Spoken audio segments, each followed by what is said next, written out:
For real, we about to do the hood version. Like, we're gonna start with the scene of go to the part of where Or the Joe one question God. no when the lady was trying to get to his stuff and then they start throwing stones and he turned around and he said, hey. Well, Who? how did that part go? You explain. What Bible version are you talking about? The lady who was crawling to him to try to touch his garment. The lady with the issue of blood? Yeah, how did that all go? What happened? The lady had the issue of blood for 12 years. Mm-hmm. And she went to the doctors, and the doctors couldn't do anything for her. She spent all the money that she had. And so she was so wrecked with, pain and problems.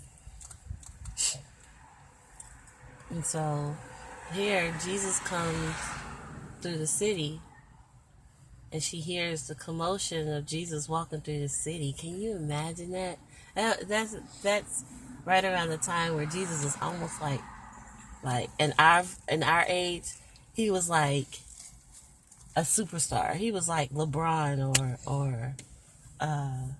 Yeah.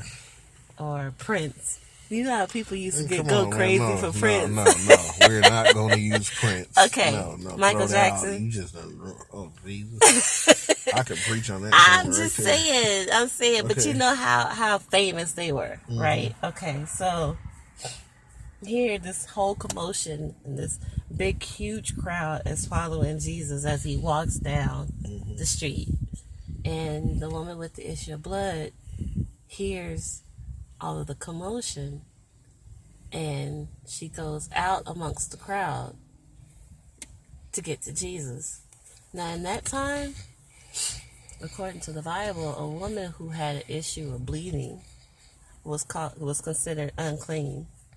So, by right, if the crowd had seen her or had even been paying attention enough to notice that she was amongst them, they could have killed her. Okay, I know. Keep going. Anyways, so she gets to Jesus, and she touches the hem of his garment, and instantly Jesus feels his virtue leaves him, because he turns to a disciple and asks, "Who touched me?" Which is weird, right? Because there are thousands of people literally around him and touching him. But he asks, "Who touched me?" And even Peter asked the question, "Okay, Jesus, for real, you don't see this crowd? There's a lot of people touching you." And Jesus is like, no. Somebody touched me. Who touched me?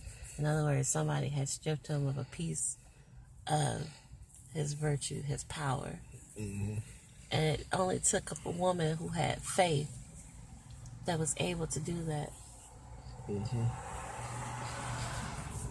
Yeah, but then who was yelling? When did they start? They started trying to throw stones at her? No. Did he say he was the who is without sin cast her next? Baby, that is a prostitute. You are mixing up the stories.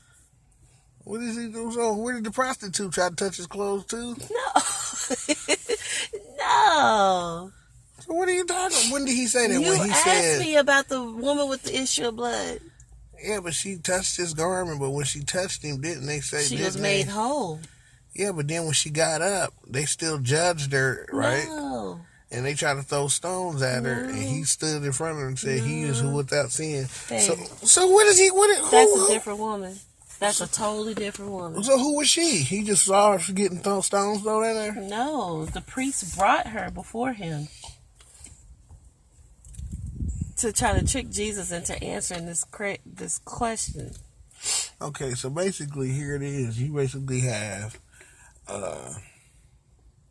this chick, she done just about had it. She can't pay her bills no more. Her lights is out. She's giving up. Baby crying for milk every other minute. So here's Jesus. He coming out. He got on his best pair of Jordans this day. And, he got all that entourage of niggas walking around him.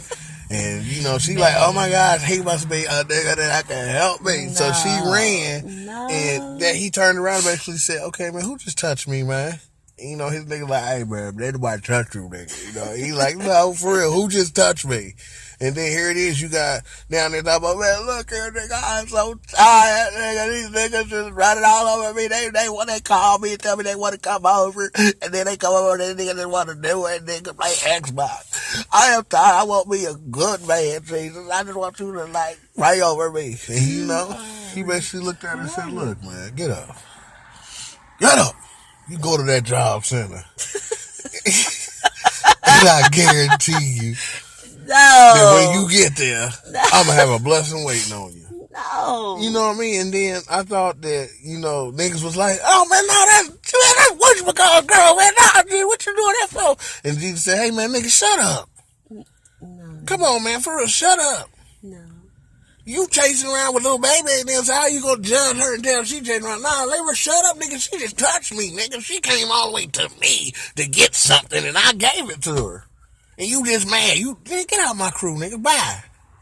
That's what basically happened there. You just butchered. No, that's but then you just said it's a totally different situation when he was talking about, hey, yeah, he was about seeing prostitute, baby. But that was a different story. So at that part, after he touched her, he just blamed her and she was free and she just got up and walked away and went back home. Okay, so then the prostitute, so a prostitute came to him next, and that's when they was throwing rocks at her. Is that what you're saying? They were trying to. They were trying to stone her. Oh, okay. So, hey, my bad. See, I know the word. Yeah, but you butchered that story. No, I didn't, man, because my favorite scripture is, blessed is he that walketh not in the righteous of the ungodly. Yes, shit,